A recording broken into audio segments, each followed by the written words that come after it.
Gotten a verdict yet? Yeah, I ate them yesterday. They're delicious. I'll just start with 5 minutes of your best Velvetinous bread. A Wim Hof session right into the mic. Yeah, to get you were asking Reece about like publishing, right? Yeah. So it all depends like on if somebody's willing to publish a book. Like I'm like, well, I don't know if anybody's willing to. I'm gonna sell. So I self-published it through Amazon, and they take a good chunk of what you're selling it for. Like a good chunk. So yeah, and basically the publisher is just willing to pay everything for you. Yeah, ahead of time. But you cut them a check, right?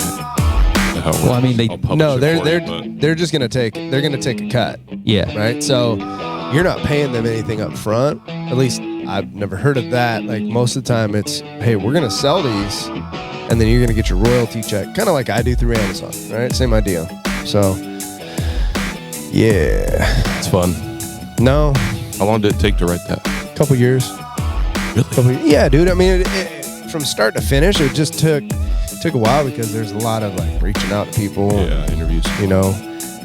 Hey, would you want to be in my book? Would you want to listen? Would you want to answer some questions? Yeah, no, dude, that was the hardest part, right? Because you're going back and forth with people, and then, like, some of the people, dude, I'd reach out to, and it would be like 2 months later, I'd get a response like, hey, I just saw this, sure. I'm like, cool. Like, so, thanks for getting that. Yeah, man, it took a while, like, and then, like, once, because most of them were all, like, I would send out interview questions to them via email, right? So I send them the interviews, and then I'm going, can I have that back now? Or, and you don't want to pester people as they're doing you a favor. Yeah. But most people were pretty good about it. Some of them, lagged. I actually had one person, and I won't name them, but they, like a year after I'd sent, like I got the response, hey, don't know if you still want this. I'm like, yeah, sure. Like I hadn't finished everything yet. So later. Yeah. Do people even look at their email? Yeah, I don't know. You already started. We're rolling. Cool. So, hey, guys, you got Coach Darrell back. You got Reece. You got Mikey behind the camera today, thankfully, because he looks a little sleepy now that he did some burpees this morning. So fun. Yeah, so we got Reece back on today. He's going to hang out with us again. Reece, what's happening? What's new? Nothing much. Left the almond job. Okay, no more almonds for Reece. Yeah, no more almonds. Found out he was allergic. Yeah. After 8 months. That shift was rough. Yeah. Not ideal for a lot of people. And yeah. I wasn't being very productive working 4:30 or 4 to 12:30, whatever the hell it was. Yeah. Okay, so done with that. And now I'm focused on the gym now. Yeah, I'm very excited. Yeah. It's awesome. It's nice being able to go to each class and be able to meet new people, see some people I haven't seen in a while. Some of these people I haven't seen in like 4 or 5 years. Yeah. It's nice being able to reconnect with everyone and then saying, hey, I'm going to be coaching you now. Yeah, and start to see different movement patterns, different people, and it's cool. Yeah. Other than just staring at Mike. Nothing wrong with staring at Mike. That's right. Mike, what's up with you, man? I'm only half here right now. I can tell. I'm a little winded. I can tell. Still tired. breathing hard. That was back hurts a little. solid 40 minutes ago, but that's okay. Feels like it was just today. Stupid. Did I tell you I thought it was an EMOM and not an AMRAP this morning? I looked at the board and I'm like, how are we supposed to do that in a minute? First minute, 26. Like 26 burpees in a minute. That's aggressive. Yeah. If you're Izzy, it's okay. Yeah. Everybody else, not so much. Mikey, what else you got? What else is new? What's happening? Anything good? Might be working at a restaurant again. I mean, it's about 90% confident that it's going to go down. Brand new restaurant in Alameda. Does it have a name? It's going to be the owner's name. So I'm just gonna wait until Joe's. till I'm on payroll, and then I'll start. There you go. Good idea. Good idea. Let's not promote this place I'll yet. start endorsing Just call it the everything when. restaurant. Listen, for but- you to endorse everything, though, I'm going to need you to bring me a sample of everything just so I can make Oh, sure yeah, absolutely, that it's okay for us to talk about it before we start talking about it. definitely. Okay? What Yeah. type of food? Like California cuisine, like modern. So kind of like the place I was at before, but less traditional. Okay. So Taco Bell-ish. Yeah, you know, hard shell, not soft. More of a Taco Bell cantina. Now you're speaking my language. 8 layers in the burrito. Wow. You guys are big time. But yeah, it was actually a chef that used to be at the place I worked at. Is stepping out on his own with a partner and asked me to come handle the front. So this is a really cool opportunity. But he doesn't want to do as much things like pasta, you know. Yeah. My personal problem with the other place was that it would come out really soupy and watery and just over too much liquid. Yeah. The flavor was fine, but to me that's not pasta, you know. It's because it would be so busy you couldn't really control. Yeah. That Quality much, control, man. right. It's hard. So he wants to get away from that. So we can't say it's Italian, you know, or even Mediterranean, but you know, steak, fish, seafood. You had me at steak. He really loves octopus. You like octopus? Go back to the steak. Just tell me about the steak, Mike. Just for one more minute. You don't need to say anything else. You had me at Talk steak. I don't know the cuts yet. Octopus, I do like don't know octopus. but yeah, you know, he was doing his pop-up thing with octopus. So he's going to bring that to the spot. And he really wants to push his creativity. I mean, he was working at, he's worked at a place in Napa before. I don't remember the name of it, but he did Boulevard in San Francisco, you know, under that head chef. And he learned a lot at these other spots in addition to where I worked with him at. So he really gets to put it all together now and Cool. run his kitchen. So that's going to be, it's pretty exciting to be behind that. And it's going to be great. I'm just waiting for things to get finalized and really rolling, you know. I mean, Yeah. we've been meeting a lot and planning a lot. But we're excited to start. Yeah. I'll be there. So we'll see. Stay tuned. Yeah. I'll Cool, be there man. For steak. Cool. Yeah, for steak, of course. I'll be there for steak. Hi, I'm Reece for steak. Just party of one steak. This guy, Reese's big ass is gonna walk in. Hi, I'm here for your steak. steak. He said it was really good. I love meat. Yeah. Indeed. Well, show's over. Yeah, so we got Reece back on today, guys. We're gonna talk a little bit, shoot the shit, and you know, I kind of wanted to talk a little bit about like training as an athlete. You know, so Reece is kind of a good one to have on since Reece was a athlete. Okay, you know, he just got out of that mode, right? So he's pretty fresh out of it. You know, like we talked a little about his mind shift and how he's looking at training now, as opposed to, you know, when he was training as an athlete. I mean, a little more than a year ago, right? Yeah, last year. That's over a year. yeah, a little over a year ago. So this is still pretty fresh, right? Still pretty fresh. Yeah, so we're gonna kind of jump into how Reece has trained as an athlete over the years, some of the things he liked about it, you know, looking back at that now, like with the knowledge that he has as a coach and a trainer, and you know, just kind of things that he wishes maybe he would have done a little bit different or would have had incorporated a little bit more of, and yeah, all that good stuff. So let's get it started. Reece, tell us, you know, a little bit about training as an athlete, how and where, and you know, all the stuff that you kind of did during your career as an athlete. That's a long road. Yeah, I mean, you know, and you don't have to get super detailed with it, but We'll start my junior year, or like right when I signed up here, because I'd say end of junior year, going into senior year of football in high school is when I really committed to realizing that I wanted to play in college. You know, I wanted a future in football or just being an athlete in general and get an opportunity to get school paid for. That was another big motivator. Like, I have an opportunity to potentially get a scholarship or even just play throughout college. You know, there's perks. But yeah, so when I signed up here, that's when athletic movement and I'd say Olympic lifting or style lifting really got incorporated into my training.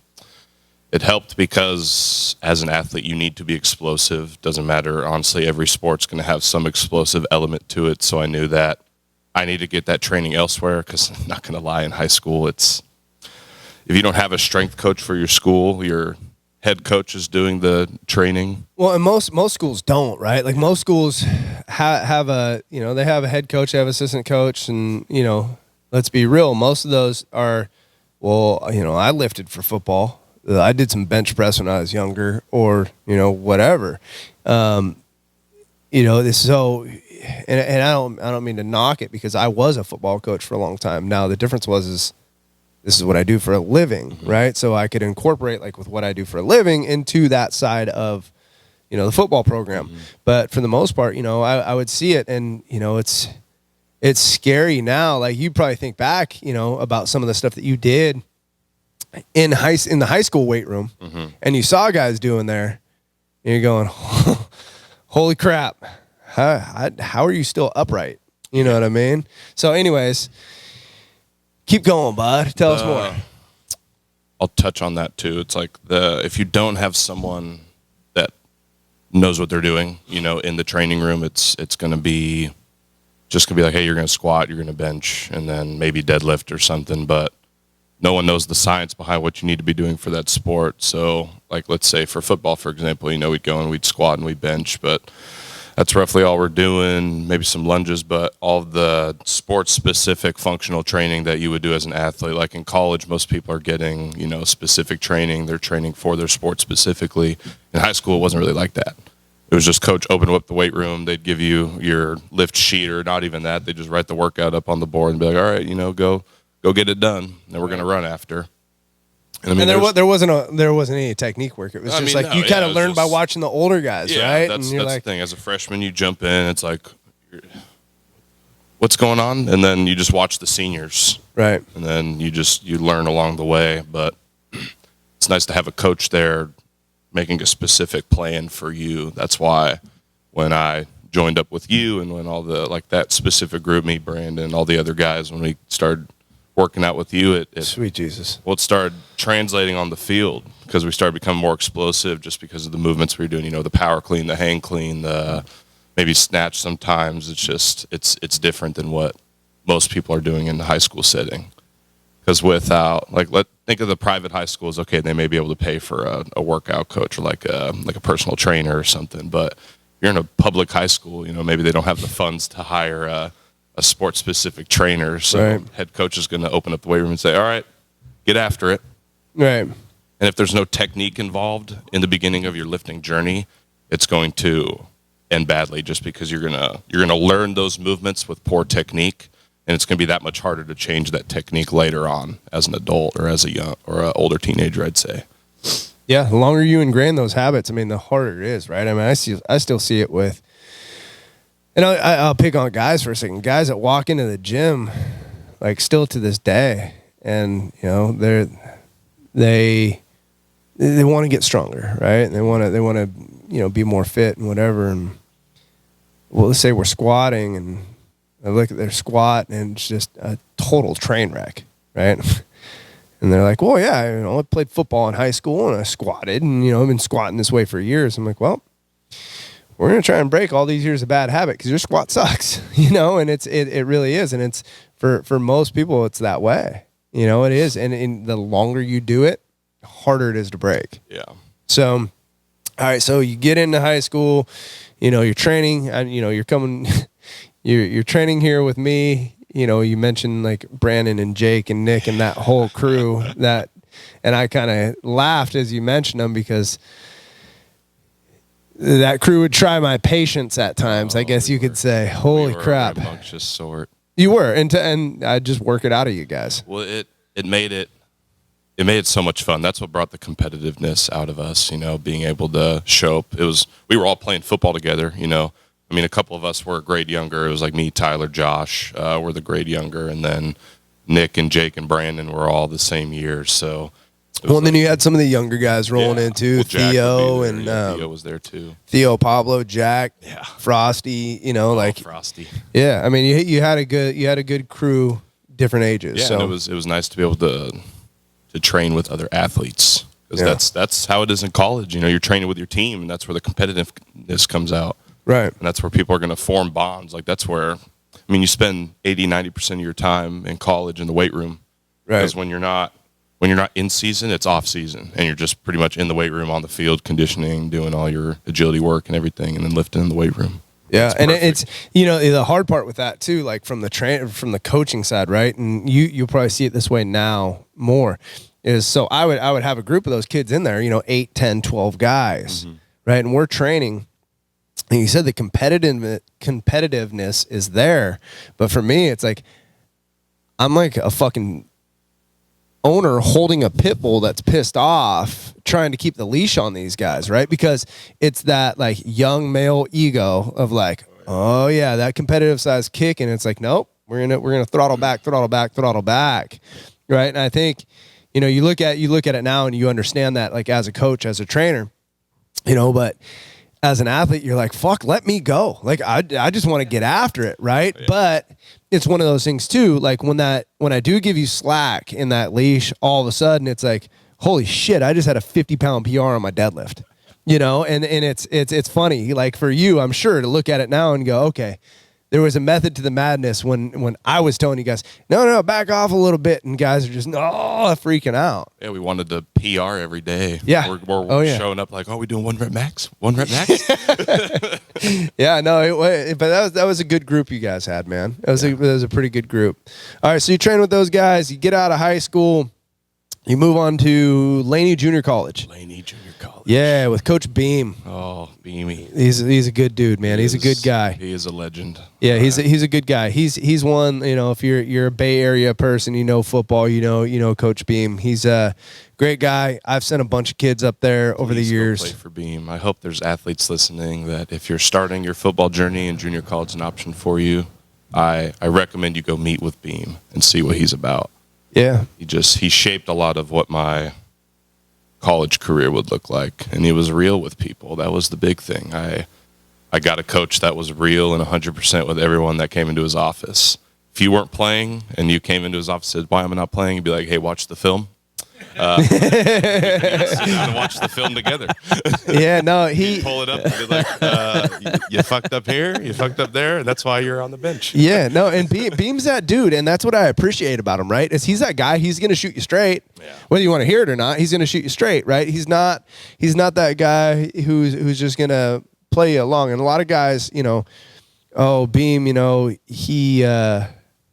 he really is that guy. You walk into his office, he's going to tell you what you did wrong or why you're not playing. Yeah. Right? Now, he's also that guy who is going to work for you to get you out.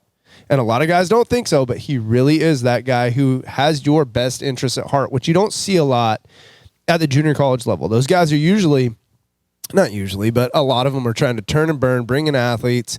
If they're getting out, cool. If not, I'm just trying to reload for my next phase. Yeah. Well, that was the funny thing with hearing what people thought about Beam and actually being around Beam. It's like, for those that were negative towards him or had negative opinions of him, they either didn't do what Beam would tell them to do, or they just kept screwing up. They wouldn't get straight, and they wouldn't understand what he was saying was the truth, and he was just trying to help. And that was the problem. It's a lot of people can't take that constructive criticism, especially from a coach. Well, it's easy to blame someone else. Yeah, and that was the frustrating part, because he was realistic, and most of the time it was, hey, you're not going to play D1. And I had that talk a couple times with him. He's like, hey, I don't think like D1 might be an option, so let's look elsewhere. And I was able to sit down and rationalize that and be like, all right, you know what, that's not a big deal. If I can get some money for college, I'm not worried about it. At the time, I was like, look, I'm just trying to get college paid for and get a free degree. So whatever that route looked like, I was going to take it. That's why I wasn't resenting him for telling me that I wasn't going to really be good enough to play D1 at the time. But then as time went on, and as I got stronger, got better, listened, and just started hearing what they were telling me and listening to coaching, it eventually ended up where I did get to go D1. Right. But yeah, I learned how to be resilient through Laney, and it really helped because of Beam and that coaching staff. Now, when you were at Laney, I know you were still training with me, at least part of the time. Yeah, summers and yeah. So you're still getting some work in here, but how did your training differ once you were out there? More sport-specific movements. So we actually did have a strength coach there, Coach Hernandez. I liked him. He was a great guy. I thought he meant well with everyone there. Yeah, I liked him. I liked him. There's, other people had different opinions, but I liked Coach Hernandez. But yeah, it changed because now we had a guy who knew what he was doing, and we were starting to mold into more sport-specific functional training, more explosive movements, more on-field work. That was another thing that differs from some high schools and going into a college setting is your field work is going to look different. It's not just going to be, all right, we're going to run gassers today. Sure, you're going to run some gassers in college, but now it's going to be like, all right, we're going to do cone drills, we're going to do ladder drills, we're going to, work on our footwork, our agility, and things like that. Right. Instead of like just run you and line you up. Yeah, for sure. All right. So you started to get a little bit more in depth at Laney. From there, you go to Nevada, right? Yes. You end up at Reno. Or in Reno. Mm-hmm. So now you're up there. We're a Division I program. You walk in to the weight room the first day. Mm-hmm. What's the difference? It's frightening. I was scared. If you don't put yourself in the position to be successful. You talked about some things I might have wanted to change. I wish I would have worked on my recruiting a little bit more, and I wish I would have gone into Nevada with a different perspective. I don't think I really took the time to step back and realize I'm at the bottom of the barrel again. I'm like a freshman in high school, or I'm the underdog right now. Right. But I didn't take that mentality, and I should have. My nutrition was poor there. I think that played a part on what I needed to do in the training room. But it's different. It's really different. And if you don't go in there with the right mindset, it will eat you up. Just because you're going in there with people of all different grades, all different classes. There's guys in Nevada that are trying to get in the NFL, like I'll name Austin Corbett and Malik Reed. Malik's with the Broncos, and then Corbett's with the Rams right now. And, there's top dogs in there, and I didn't really take the time to look at their work ethic, and I wish I would have. So was it sort of like a reality check, or at the end it was? In the beginning, it was more just I was naive, and I was still a teenager, still young in college, kind of just I'm here, I got my scholarship, like I'm happy, but I should have been like, hey, I need to come in with a fire lit under my ass. Could have grinded a little. Yeah. And I mean, I don't regret it. I had a great time. I met a lot of great people. I learned a lot. I learned so much from that experience. So I don't regret that. It's just like, if I were to change it, then yeah, I would have gone there with a different mindset. Cool. Now, as far as the training goes, you get to Nevada, you're up there. What's it look like now? Like you said, you got a little bit more sport specific when you're at Laney. Now, how detailed are we getting at Nevada? This is where, depending on the college you go to and the funding you get for your sports, that's why a lot of D1 programs, like look at the Alabamas and the Oregons, that's a weight rooms, they're training. That's a whole different animal. And that's why I relate it to, because it's like if you have a whole staff based on a specific sport, like football literally gets 4 different trainers. You're going to have a group of trainers for a specific sport. So that's when things really get finite. So that's when you start working with only your position group. So let's say the bigs are working out together, the mids are working out, so your linebackers, your tight ends, and then the smalls or your skills, so your running backs, receivers. Who you calling small, sucker? No, they break you up based on what they want you to do and what you want to accomplish. So with the bigs, it's going to be a lot of sled work. You're going to work a lot of those. Like generally, we're working a lot of the same explosive movements, power cleans, hang cleans, front squats, a lot of that stuff. But then it's the little finite details. Assistance work changes, so our thing would be working sleds, but we'd work our drive. Like for O-linemen, we need to drive the D-line off the ball, or D-line. They need to be able to, brace the big-ass O-lineman, trying to move them out of the way. Skills need the agility, the footwork to get around corners, safeties, stuff like that. It's just that's when things really started to measure up to what position you were playing. Yeah. How are we doing on time? Cool. So, all right. So you get even more. You dissect it even more, right? We're breaking things down even more. You're getting more specific to your individual position, right? And that's where training gets really kind of kind of crazy, right? Yeah. You start to look at it and you're like, holy shit, this is like super fine tuned, you know, and still, you still have those commonalities amongst the team. You know, like you said, you're still doing some of your Olympic stuff, some of your big lifts and things like that. Now you look at a program like that, right? And you look at everything that's going on. You yourself are a trainer now, right? And you start to look at, okay, here's what I did at this age. Here's what I did at this age. Here's what I did at this age. If you look back, let's start at the highest level now. If you look back at what you were doing at Nevada, what do you wish, not necessarily put it on your strength coaches, but what do you wish you would have incorporated more? My nutrition. Okay. I think this is where a lot of people fall short in college, because when I went to ACU, I started to see it firsthand. ACU is where? Abilene Christian. Sorry, y'all. Yeah, Abilene you know, so Christian University. Reece left Nevada and went and got his master's, right? Yeah. At Abilene and played football there after Nevada. Yeah, so we'll get to talk a little bit about them after Yeah. Nevada. But I think people really need to take the time to learn about their nutrition and learn how it can benefit you as a college athlete. That's something that I didn't really take the time to dissect. Wish I would have listened to you more. Wish I would have looked at the older Dummy. guys. Yeah, exactly. I told you. Training like that and having a poor nutrition is really going to falter how your body performs, especially on game days or even during fall camp or in your spring ball or whatever it is for other athletes. We see so many guys breaking down. Well, this is the thing. This is where I feel like people separate themselves. You know, let's say you have a talented guy, jumps in, you know, he's strong, yada, yada, but has poor nutrition. He's probably going to be lagging a little bit from a guy who probably isn't as talented, but his nutrition's on point, his training's on point, and he's doing what's necessary. It's just, it's the little things that end up being the big things. Because my nutrition probably would have helped me gain weight more, helped me be strong enough and sizable to be able to play O-line at Nevada. That was a big thing. I couldn't make weight. And it was due to how I was eating and what I was eating. Right. I just wish I would have taken the time to be like, oh, you know, this is actually a big part of my game that's lacking right now. And if I would have taken the time to do it better, I think it would have paid off. For sure. Yeah.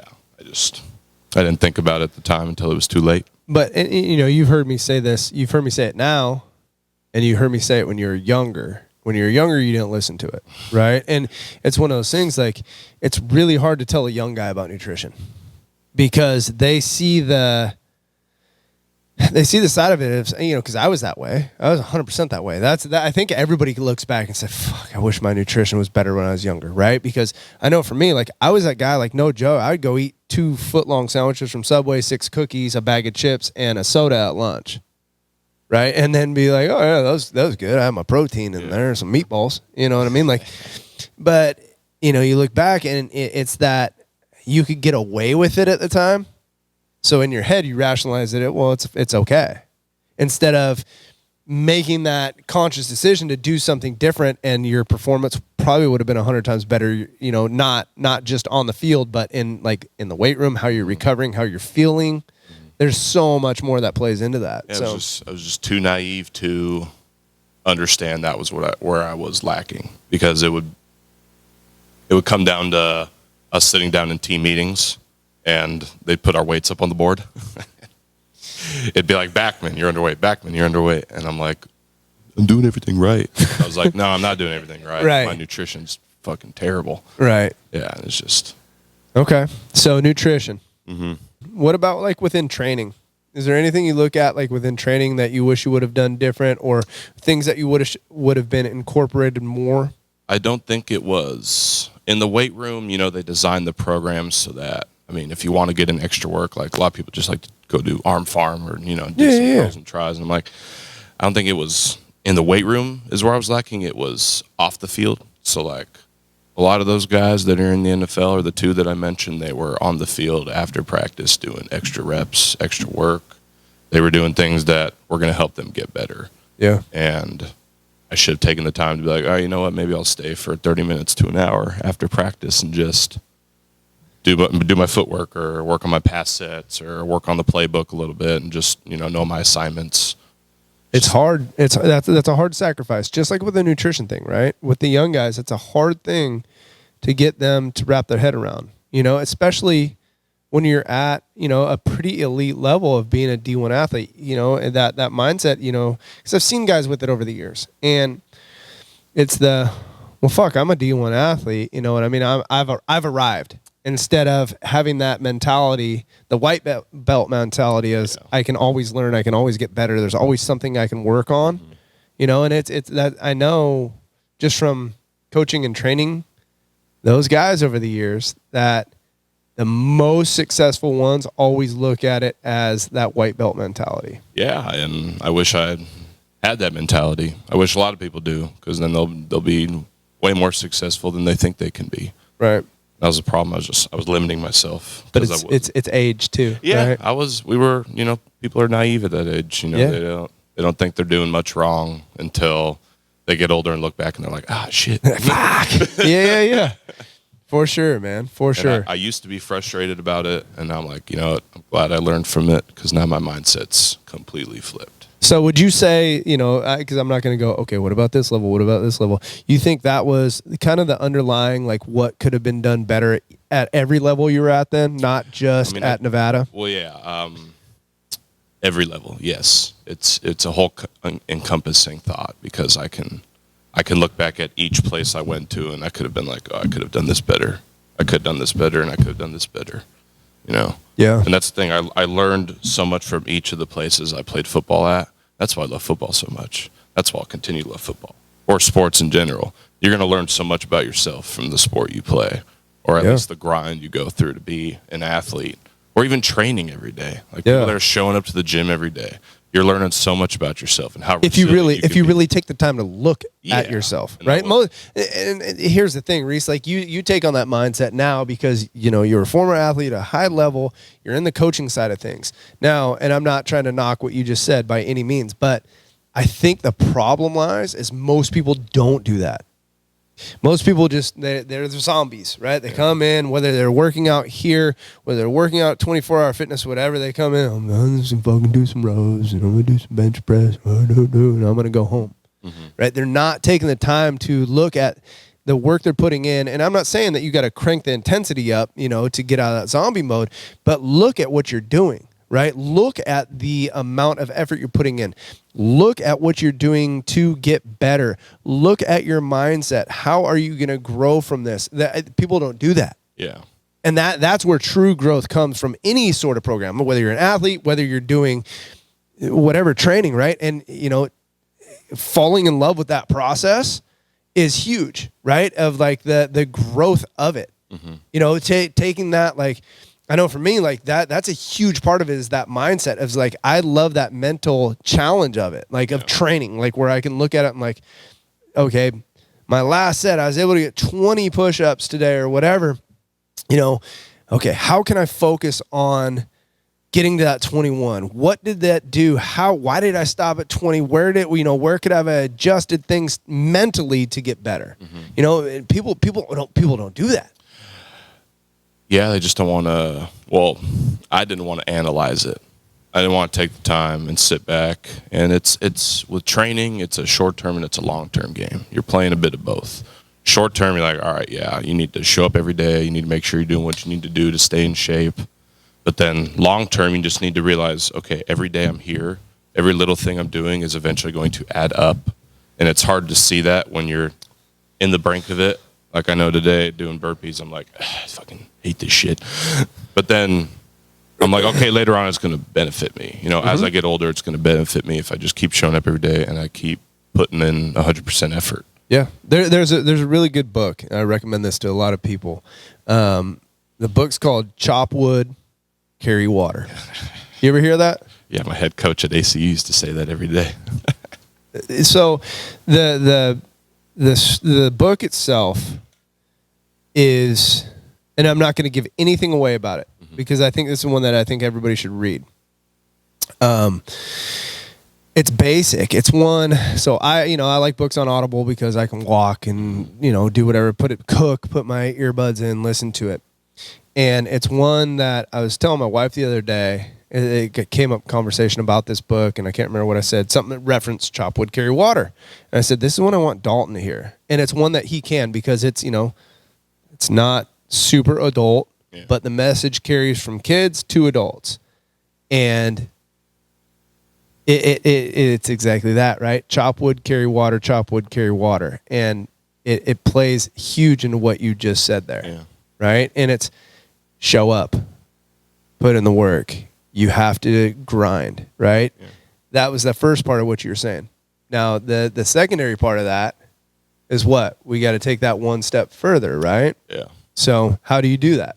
I mean, that's where the analyzation comes in. That's where taking a step back and realizing, all right, what am I doing now, and how am I going to keep improving on it? And that's why, taking one step further, that's why you have people write their workouts down.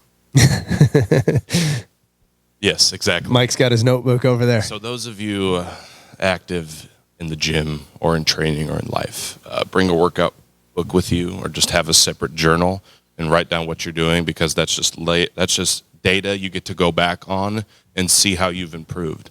That's the proof in the pudding that what you're doing is getting you better.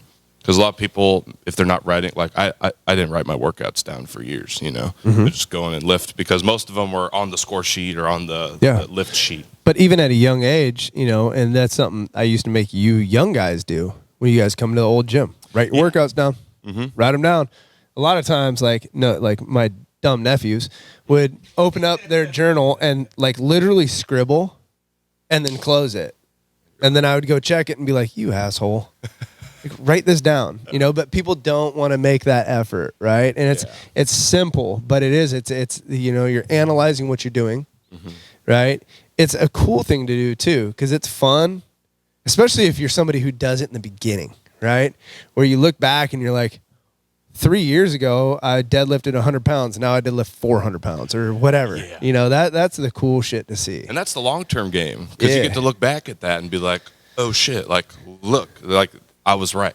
And that's the hard part, is like people aren't looking 3 years from now, or they're not even looking a year from now. And I get it. Like, yeah, live in the present, like for most of the time, but honestly, use that as your checkbook. Use that as your history. Well, and realizing that it is a long-term game. So Jim Wendler, who I talk about a lot, right? One of my favorite strength coaches ever, Design 531. And I heard him on a podcast not that long ago. And I think it was on Mark Bell's podcast. And they're talking. And Smelly. Yeah, Smelly Bell. Which is awesome. I do recommend you guys check out Power Project. He's got a lot of great info. But he's got Wendler on, who's one of my favorite people, right? And he's talking to Wendler. And Mark Bell brought up, he goes, Wendler's that guy who's just all about like, keep hammering, put your head down, playing the long game, whatever.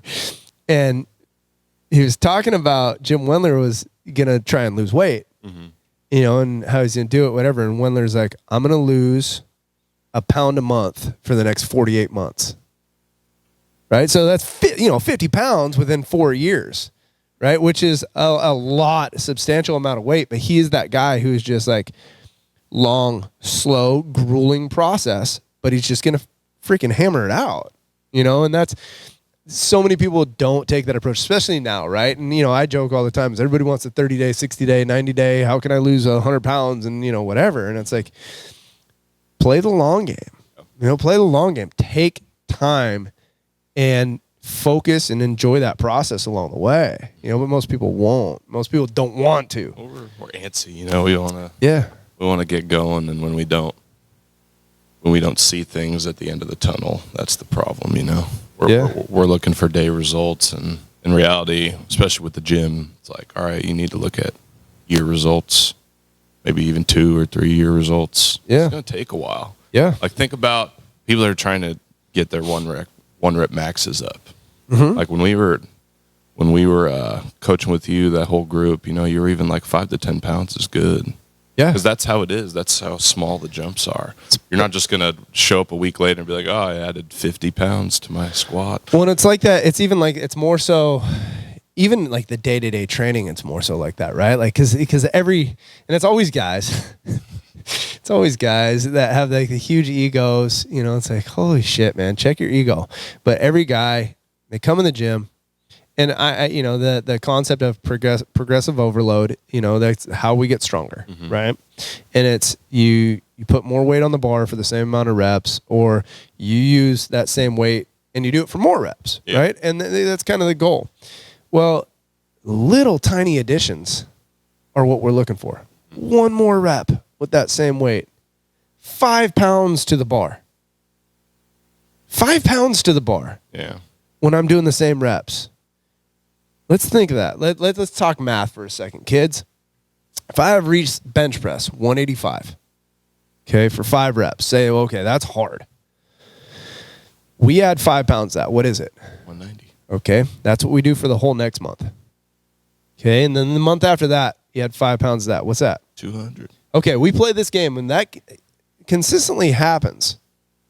It's not 200, it's 195. Good job. So It's like, well, Reese doesn't help people with math at the gym. So we 300 pounds, coach, 300 pounds. yeah. So what I'm getting at is you keep adding 5 pounds every month for 12 months. Okay, what is this? 60 pounds.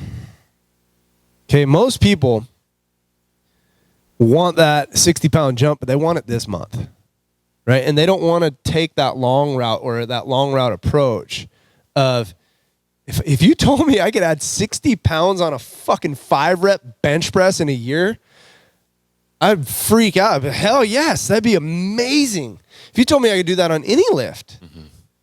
But most people won't want to do that. They want to go, well, I want to add 20 pounds to that 5-rep right now. And that's where people fuck up. Because they're trying to make the too big a jump instead of just going little chip, little chip, little chip. Because again, what I saw on Instagram is this dude made a 60-pound jump in a month, or whatever. It's like, dude, baby step it. I think another issue is people think there's an end game to training. Training don't end. That's ever. The thing. That's another thing I'm starting to realize. It's like, this is a lifelong process for most people. It should be. Yeah. Because you're going to need to consistently train to stay in shape. Just do something active. And so. Yeah, and that goes for aesthetic or, yeah, performance. Yeah. So if people are like, oh, I need to add that 60 pounds in a month, it's like, you're going to be doing this for a long ass time. So let's take the time to get it right. Yeah. And not just speed our way there. Because, like, okay, you get to that 60 pounds. Now what? Just 60 more pounds? Just hang out. Everybody, yeah, just hang out. Just hang out. And you know what? If you are just going to hang out, you still got to put in that work to hang out. You can't just show up and do 26 burpees hanging out. That doesn't happen. You guys keep bringing up the burpees, man. You guys mad about it? Yeah, a little bit. It's because it's Monday and I made you guys do a burpee. Why don't you make eye contact right now? I'm trying to figure out if you're definitively saying that Subway meatball sandwiches are bad or just the cookies. You heard about the... That was 20 minutes ago and you are still hung up on the meatball sandwich. I'm hungry, man. Yeah. It's your fault. My bad. My bad. My bad. I ain't talking to you no more. All right, Reese. So, I know we've jumped all over the place, talking about different things and training and whatnot. What's some advice, man, that you could give to younger athletes, that are, trying to progress in their careers, right? Like guys that maybe they're young in high school, just starting in high school, or maybe they're at the end of their high school careers or, whatever. What can they do? And then, take a JUCO guy. What could you do to help them, Really take the time to look at what the successful people are doing in your profession or whatever you want to do. Honestly, like for any area of life, just analyze what the successful people are doing and replicate it. That's what I'm starting to learn to do. I just need to replicate what the successful people are doing, and it should correlate to success. And for the younger like athletes or high school, junior college kids, you need to take the time to perfect it now, so that when you're older, it's that much easier. Because I'll tell you what, if you take the time to get your nutrition on point, really hone in on your training, and understand what you need to be doing to be successful, then when you're older and in college and a coach doesn't have to rely on you to learn it or just be responsible enough to do it, you're going to be that much more of a asset for them. Because if you come in as a freshman, you're like, oh, you know what, I already eat well. They see that you can put on weight substantially. You know how to maintain your weight. You know how to lose it when you need to, and you know how to gain it when you need to. And then you know what you're doing in the weight room. You're trained well, or you're coachable. And that way, all they need to do is just give you little pointers. Hey, change this. Hey, let's switch this, or let's change this in your diet. And you listen. All right, bet I'll do it. That makes a coach that much more happier to have you on their team. Yeah. Or just be around them. They're going to want to give you their effort in order to get you out to the next level. It's like in college setting, for the JUCO guys, if you show beam, like let's say you're at Laney, you show beam that you're willing to work, you're coachable, you need to do what you need to do to be successful and to get out and get your scholarship. He'll put the effort in for you to find you a home. And that's how it is. You just need to show people, because it's going to be your coaches that are going to help you, or it's going to be whatever it is. Like let's say you're at D1 already and you're trying to get to the NFL, or you're trying to get to the professional setting for sports. You need to show your agent or whatever, the coaches at the next level. You got to show them that you're capable of doing what you need to do to succeed. That's what it takes. Just take the time to analyze it, perfect it, and then put it into play. So that people see, all right, this guy's about it, and he wants to do what's necessary to reach the top. That's a mindset I wish I had. Yeah, and I know you've touched and you mentioned nutrition again just now, right? Mm-hmm. I know that it's one of those things, like with the young guys, it's a hard thing to wrap your head around, especially when friends go out to lunch, stop in fast food. On the way home from Laney, we stopped and had the gas station chicken. Or, you picked up In-N-Out or whatever it is, right? All these, all the different stuff. That temptation is real. It's there. It's all over the place. Even the cafeteria food, right? There's so many things like that are going around. And like Reece was talking about, like adding weight and losing weight where you need to. Remember, guys, like if you are a young guy who's listening to this, there is definitely a right way and a wrong way to do that stuff. For not number one, just of the adding or losing, but for the performance side of it too, because the way you do that, your performance is going to be based off of how you are doing that. Because I've seen guys play the game of, well, I need to gain weight, so that means, more burritos from Taco Bell and, picking up, extra French fries and, whatever it is, and, bags of Doritos and shit, right? Yeah, you may gain weight, but that's going to be a sloppy weight. And what I mean by that is, it's going to be weight that you don't want to carry, right? And you're not going to feel good. Mm-hmm. Your performance is going to suffer from that. Now, you may gain some weight and you may get a little stronger because mass is going to move mass, right? But there is a right way to do that, and it doesn't have to be eating like an asshole. Yeah, and for the young athletes thinking that they'll have a long NFL career, why do you think those guys in the NFL are able to play 12, 13, 14 years? It's because their diet and their training is so on point that they can keep their body maintained through those seasons. Because I'll tell you what, those 10-year vets, they're not going out and having Taco Bell. Unless you're Chad Johnson. Johnson's like the only dude. Like you see that dude, like he opens up his car door and there's just fucking wrappers of every fast food place falling out. But that's like the only dude. Well, if people are going to compare themselves to Chad Johnson, be like, all right, then you're doing the whole thing wrong. And that's the irritating part, and that's how people aren't willing to take the time to analyze it. Well, so-and-so. Like, oh, yeah, Chad can do it. I'm like, well, yeah, it's Chad Johnson. Right. I'm like, you're not Chad Johnson. Most of us are just average Joes trying to make it. Right. And that's one of those where, you got to realize that you aren't Chad Johnson, like you said, and you can't approach things that way. And again, it's people taking that, like not wanting to put in that work and just looking at the easy route, Yeah, and I mean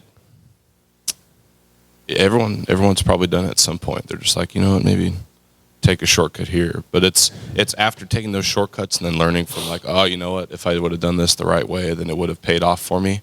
Then that's where you learn from it. Right. I know a lot of people that used to do that, they take the shortcut. I used to be one of those people, and now that I'm done doing that, I'm grateful that I don't anymore. You know, Yeah. mindset's changed. Well, and you start to look at things too, like as a coach, right? And you start to look at things as a trainer.